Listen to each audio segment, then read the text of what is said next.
नमस्कार दोस्तों, आप सभी का एक बार फिर मेरे YouTube channel Neha Sharma story telling पर बहुत बहुत स्वागत है। हम सब ने बहुत मुश्किल से धन अर्जित किया होता है। कई लोगों को आसानी से भी धन मिल जाता है, लेकिन आसानी से कमाए हुए धन और मुश्किल से कमाए हुए धन वाले दोनों ही लोग यह चाहते हैं कि हम ताउम्र अर्थात हमेशा ही धनवान बने रहें। तो क्या आप अपने धन को अपने पास हमेशा के लिए संचित करके रख सकते हैं? नहीं, आज के जमाने में तो यह संभव नहीं है। लेकिन मैं आपको कुछ ऐसे उपाय बताऊंगी जो गौतम बुद्धा ने इस कहानी के द्वारा बताए थे, अपने धन को अपने पास बनाए रखने के लिए, यानी कि धनवान बने रहने के लिए 3 उपाय गौतम बुद्धा की इस स्टोरी के थ्रू हम जानेंगे। चलिए कहानी में आगे बढ़ते हैं। एक दिन भगवान बुद्ध एक वन से गुजर रहे थे।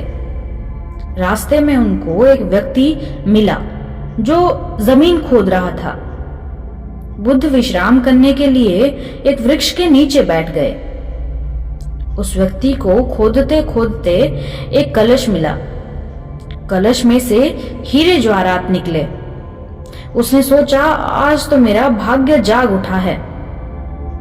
उसने कलश को भगवान बुद्ध के चरणों में रखा और कहा, आपके आशीर्वाद से ही मुझे यह अकुल दौलत प्राप्त हुई है। मैं इसमें से कुछ रत्न आपको भेंट करना चाहता हूं। मगर इस पर बुद्ध बोले, तुम्हारे लिए यह दौलत है, किंतु मेरी दृष्टि में यह एक विष के समान है, क्योंकि बिना परिश्रम से मिला धन विष ही होता है। वह व्यक्ति अब नाराज होकर कलश उठाकर चल दिया।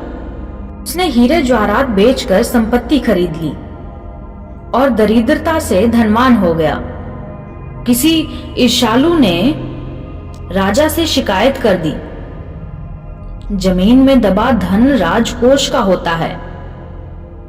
अमुक व्यक्ति ने उसे निजी काम से लाकर संयम का उल्लंघन किया है। राजा ने उस व्यक्ति को पकड़वाकर बुलावा भेजा और कलश जमा करने को कहा। तो उसने सच्ची सच्ची बात बता दी कि महाराज, मैंने वह हीरे जवाहरात बेचकर संपत्ति खरीद ली है। राजा के आदेश से उसे परिवार सहित जेल में डाल दिया गया और उसकी संपत्ति को भी जब्त कर ली गई। एक दिन राजा जेल के निरीक्षण के लिए गया था। उस दिन वह उस व्यक्ति से मिला।